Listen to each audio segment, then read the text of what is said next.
there's some truth that you're going to discover here, and there's some objective truth. Something will beat something else. No matter how you want to play it, and no matter how you want to dice it down, someone will win this roll, this engagement, this takedown. The mats don't lie. You do what you do, and that's going to be it. If you win that takedown, you won the takedown. If you submit me, you submitted me. When you don't have that, you're in fight or flight mode, and you're always going to react based on emotion, and that reaction, most of the times, is going to be the wrong reaction. It's the one that's going to get you in more trouble. I'd like to hear from both of you. How did you first hear of jiu-jitsu, and like what made you get started with it? Ray, I know I've not been talking a lot yet, but you still got to answer this one first, because I mean, your story is more important than mine, and mine's shorter anyway. Sure, I guess. I don't know if it's more important, but yeah, it's definitely longer. I actually started out in the Army. I started with the Army Combatives program. So actually, let me go back a little more. As a kid, I grew up in the martial arts. I did traditional martial arts, did karate, did a little bit of Chinese martial arts stuff. So it's always something that I wanted to continue doing. I remember one of the things that I learned about the Army when I was looking into joining, it was like they had this thing called combatives, and I just watched a couple of like old crusty videos from Matt Larson online and stuff. I was like, oh man, this is great, I want to do it. And ever since day one in the Army, I was just chasing it. When do we do combatives? I was that annoying kid, hey, are we doing combatives? Are we doing it? I was like, no, we're not doing that right now, just be quiet. Until finally, after, being that squeaky wheel for many, many years, I finally got him to send me to combatives level 1. It's a week course, very, very basic. You learn just a couple of techniques and learn a lot of conceptual stuff, right? But I loved it. I was hooked. And after a while, I again managed to con my unit into sending me to 2, 3, and 4 back to back. So I was actually gone for like 3 months doing all of the combatives. And I just fell in love with grappling. I had a background on stand-up and other stuff, never grappled before. I was absolutely horrible at grappling. Like I was that guy that got tapped by every single person in the class. But still, I loved it. I couldn't get enough. I mean, I saw it as a challenge. I was like, I need to learn this, because when it comes to fighting and being a soldier, this is where we need to be. So, the rest is history. Obviously, we don't train enough in the Army due to time constraints and, planning many other things. So eventually I found my way to Jiu-Jitsu so I can complement my grappling. And my idea was, and this is funny too, now that I think about it, so I'm just going to do Jiu-Jitsu, maybe get to like blue belt, and then I'll be okay, and, maybe just quit and stay there. Got my blue belt and realized that I still didn't know anything, so I just kept going. And here I am, 15 years later, I'm a black belt, still feeling that I don't know anything. So the journey never ends. Yeah, that's been my experience. I feel like I never know anything. Tyler, I'd love to hear your origin story with jiu-jitsu. Sure. I don't know how far back it goes. I think when I was in college, I saw some video that I want to say it was on this website called Art of Manliness. I don't know if you remember this site, but it was like it was decent articles and stuff, right? And he did a little profile with Henry Gracie, the best car salesman jiu-jitsu's ever had, and he just talks through the basics of what this thing is. And I remember I was so interested at that point, but it was years later when I started, like most people, starting to hear about it in more popular media and culture and stuff. Jiu-jitsu. Started to kind of look into it. I had a podcast at the time, and I ended up trying a class in a random spot in New Mexico, of all places. It was a Gracie Baja in New Mexico, and they were super nice to me, and they gave me my first class, and I was like, this might be a thing for me. And so about 4 years ago, I started taking it a little more seriously, started training. I had kind of a unique experience because my wife and I lived in an RV for four full years on the road, just everywhere, all over the country, staying anywhere from 2 weeks to a month at a time, maybe. And so I got to train at dozens of different jiu-jitsu gyms, see a ton of different styles, see gyms that worked and saw gyms that didn't work, and pick up so many techniques from just black belts all over the country. And I just sucked for a really long time, and I still suck. And then all of a sudden, Ray threw a purple belt at me. I don't know. When was that? I don't know. A couple months ago, I guess. Like 6-7 months ago, something like that. Yeah. And which is wild because, purple belts are wizards. Like, that's not, as you start as a white belt, you're like, oh, those guys know everything, man. That's crazy. They can do anything. And now to be doing it, it's like Ray said, at blue belt, you realize you don't know anything at all. So as many people out there whose buttons I can push, there's brown and black belts who can just pick me apart all day long in jiu-jitsu. And if that doesn't get you hooked, I don't know what will, because I'm too curious to find out what's next, I guess. Right. Yeah, I think there's been this idea that I've had for years, and I tell everyone about it, and it's why I keep coming back to jiu-jitsu personally, that I just have this strong feeling that everybody needs to have the ability to fight, or defend themselves in various different situations. And jiu-jitsu is just one of those. There's a lot of different ways that you could learn to fight, but I just feel like jiu-jitsu is, for me, the most effective one. It seems to be, it seems to be the one that it's hard to learn. I think it's super hard to learn. So you can kind of you can have that beginner's mindset throughout your entire career. Like both of you, I'm sitting here in front of a black belt and a purple belt, which are both high levels. Most people will never ever even come close to sniffing those levels. And you both just said, I suck, which is kind of like what I love about it, Yeah, I had sure. one of my professors that I trained with for a bit in Kansas City is the owner of 10th Planet Kansas City. His name's Jeremy Horton. And I did a podcast with him about jiu-jitsu, and he was talking to me about the idea that jiu-jitsu is for truth seekers. The idea is there's some truth that you're going to discover here, and there's some objective truth. Something will beat something else, no matter how you want to play it, no matter how you want to dice it down. Someone will win this role, this engagement, this takedown, whatever, and that this environment can become, I guess, really addictive for people who are truth seekers, because where else can you go to find that kind of objective truth? There's very, very few places you can go to understand that on a really, physical level. Yeah, absolutely. It's about honesty, I think. There's really, and it sounds a little bit of a cliche because people say it all the time, you see the memes, but in reality, I mean, I think it's true. The mats don't lie. You do what you do, and that's gonna be it. If you win that takedown, you won the takedown. If you submit me, you submitted me. There's nothing that I can say, well, see, what happened is I was letting you work and I gave you. No, that doesn't matter. You did it and it happened, and I gotta face the truth, or I can just be like this and be blinded to the truth and no progress from it. So uh, to your point, Tyler, for a truth seeker, it's great because you are looking for that ultimate honesty and truth on the mats, and you're gonna find it. Yeah, I think that's the beauty of all combat sports.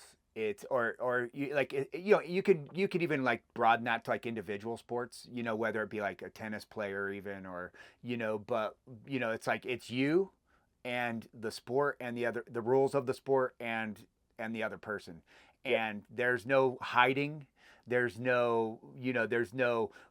a bullshit wizard, right? Like I can if you give me like an oral presentation, I can kind of like work bullshit my way into something like that. But you can't do that on the mats.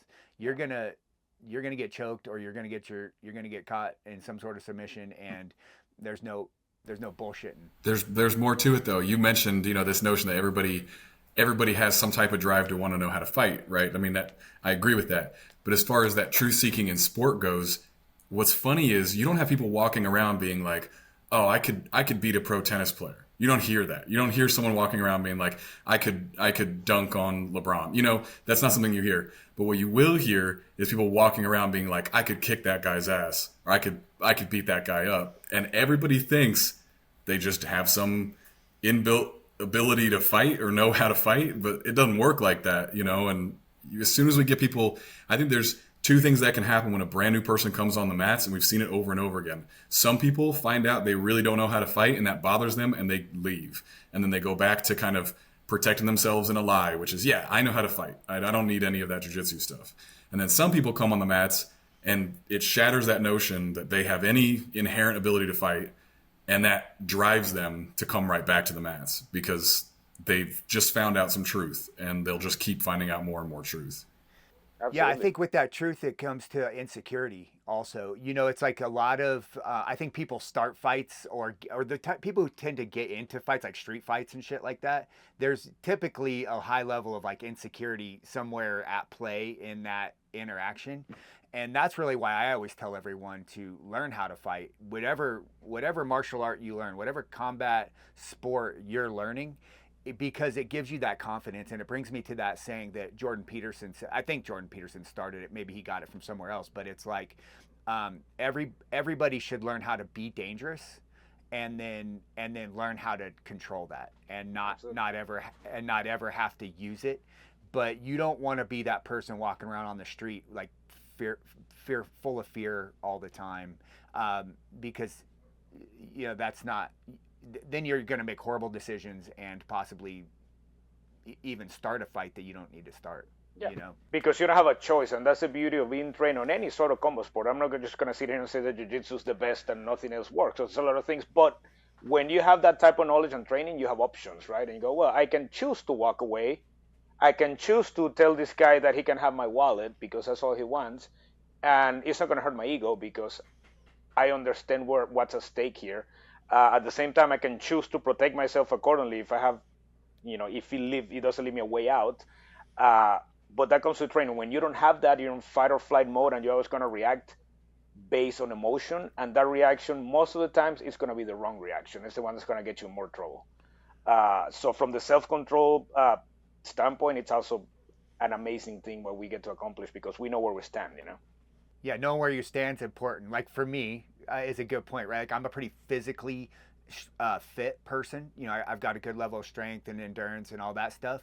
But when I get on the mats and I get choked out and submitted consistently by other people, you kind of know your ranking in the world, and you're going to be less likely to go around talking a lot of shit, to other people, which is I think important to know For about sure. yourself. For sure. But it also, Um, if and when the situation happens when you have to defend yourself, which we all hope it doesn't happen because it's never fun. You also have a dial of intensity, right? You have a force continuum. It doesn't always have to be a guttural, just fear reaction where you're just gonna destroy that guy, because now you have the ability to maybe tame him, hold him down, say, "Hey man, calm down. Somebody call 911." Whatever it is, without having to completely go from 0 to 100, and that is super empowering. To know that I can hold a grown man on the ground like a child, and not even hurt him, but keep him from moving, and more importantly, keep him from hurting me. I mean, it's truly like having a superpower.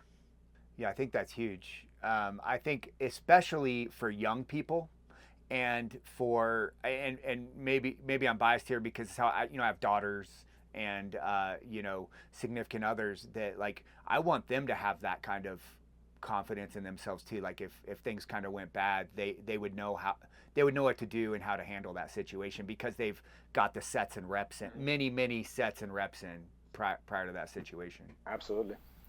There's a point here though too where there are a million self-defense seminars out there. I'm sure some of them are great and teach you some things, but none of them are going to help you get this into your body in a way that your muscle memory can actually utilize it, other than just training regularly. Yep. I my wife Andrea, after I started, I was like, "Hey, will you come to a couple classes?" I wanted her to have some of these tools too, like you're talking about, and she came. She did a few classes. She didn't love it, but eventually she was like, "I'm gonna just try this," right? And she ended up creating a documentary about that whole thing called American Jiu-Jitera, about her first year in jiu-jitsu. And now she's at an advanced level of her blue belt right now, just absolutely wrecking grown men who come in who think they know how to fight, and Oh that's yeah. super cool. And she's still early in that process too. But we can't take things away unless we train them all the time. And it's a lot to ask people to do that all the time.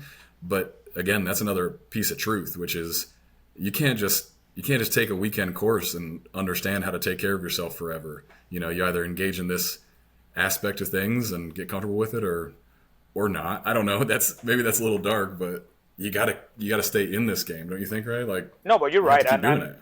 and you have to train live. That is super important too, right? We can drill all day long, and I mean, drilling's great. Obviously, you learn a lot of technique, you figure out a lot of finer points of how to do things. But unless you consistently are trying to apply those techniques on somebody that doesn't want to let you apply them, and he's going to fight to stop you from it, then you don't know if it's going to work. And I think that's great. The fact that we get on the mats day in and day out, and when we roll, we truly can fight each other pretty close to 100% of intensity because we have a very powerful tool, which is the power of the tap, right? As soon as you tap, whether I agree with you tapping or not, I'm gonna stop. I'm gonna let you go, respect that, and then we go to fight another day. If and when that situation happens, all you gotta do is remove that safety net from it, You're just gonna go full force. But as far as intensity, application, and even mindset, you're doing the exact same thing you've been doing day in and day out with your friends at the gym. So it's nothing new. Uh, while a real fight may be more overwhelming, scarier, all those things, because there's a bigger emotional load on it, obviously, it's nothing new. You go, okay, I live here, I do this, so it's gonna be fine. And I think that's why live training is so important, and that's why, to your point, yeah, the weekend course may teach you amazing things. Uh, you may remember a few of those, you may forget most of them, because that's usually the way it goes. But if you don't know how to constantly train them and continue to develop in a live environment, it's just simply not going to work. Yeah, and go ahead, Tyler. Well, sorry, I think about this a lot. So like, I like that we're talking about it, because, there's another aspect here, which is sometimes people come in and watch and they're asking me questions. They want to know, like, how realistic are some of the things we're doing? And people don't always understand the rules that we've put in place in jiu-jitsu. There's basic things like we don't strike, right? I'm not going to strike my partner. I'm not going to poke them in the eyes or grab and rip on their fingers. Mostly we do all that stuff so that we can keep live training. But what you have to, I feel like, tell people sometimes, and maybe it's not all that obvious, is again, if you use any of this in a realistic situation, you can advance the degree of violence by whatever you need. So many situations, in all honesty, are low key. And it's like Ray said, you pin someone down and tell them to calm down, and they can tell they're not going to get out. That fight's pretty much going to be over. You're going to calm that situation down. But if you ever had to go extra miles and add strikes, or even add some dark stuff, like, especially for, I think about females who train, like, they got to sometimes use all the tools available on their side. It doesn't matter what level of violence you need. If you got to poke someone's eyes out, you got to poke someone's eyes out. Like, if that's what it takes to get someone off you. So the real question is, well, then why don't we train any of that? Well, I can show you that my body knows how to get to mount, and guess how easy it is to do damage once I'm in mount, if that makes sense. Or I can show you how easy it is to do damage once I can take someone's back and completely control it. So I don't necessarily have to drill some of that, those striking elements every single day, because if you understand the position and you understand how to get to these positions, you're going to be just fine when you need to add if you ever need to add layers of violence on top of that.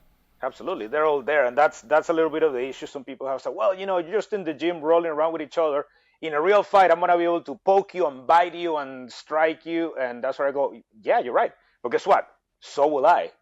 I know jiu-jitsu, and on top of jiu-jitsu, if I need to hit you or poke your eye out because that's all I have, it's going to happen. But because I have an extra layer of understanding and knowing how to control a human opponent, then I'm going to be much more effective even on that. If all you got is the bite and the eye poke and you have no concept of how to get there, it's not going to work. So that's the difference. I really hope Athan doesn't clip this section of just you and me talking about poking people's eyes, because that would be like, this becomes the social media clip. These guys are obsessed with poking eyes out, man. Yeah, I mean, I think though that's that's what it really, for me, why I chose to train jiu-jitsu, and I chose that as the form, the method, because I've been in a lot of real fights, street fights, and whatever else, and it always goes to the ground.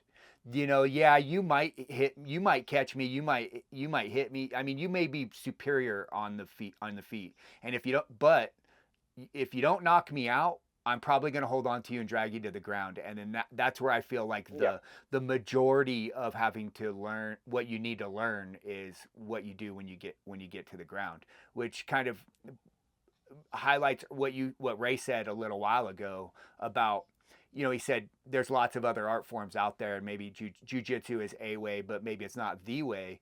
But I don't know. You guys tell me, you're the experts. What would be a better form of, like, learning how to defend yourself and fight than jiu-jitsu? I think where jiu-jitsu and another grappling arts, or grappling in general, let's talk about grappling, right? It can be jiu-jitsu, can even be wrestling, can be, anything that involves a man controlling another, or a person controlling another person in close quarters. The reason why that type of fighting shines in a real altercation is because of a concept that is called forward pressure, right? And we've all seen this. If we've been in fights or even seen street fights, we see it all the time. When people try to apply other arts, like striking arts, for example, when you see a boxer fighting another boxer, they have a very good concept of distance, right? They know where to step so their punches are optimum. They know what range to stay in, but that's something you have to train for many, many years. What happens when you get in a fight with an untrained person is that due to adrenaline and due to, like, all the factors that are, aggravating the situation, uh, that effect of forward pressure happens when you keep going forward, forward, forward, and even without meaning to do so, you find yourself in a grappling situation. And you see it all the time at bar fights. People throw a couple punches and boom, they end up hugging each other. Now you're in grappling range. If you know how to grapple, you're going to be good. If you don't know how to grapple, not only are you not going to be effective, but unknowingly you're going to put yourself in a situation that's going to give you a disadvantage in that fight. So I guess that's where we shine as grapplers, is that people are going to do that closing the distance work that is sometimes hard. They're going to do it for you. You just got to sit there. You got to set it up, and they're going to come to you. They're going to initiate that grappling exchange without realizing it, and then you're in your world. So I think that's where the difference lies.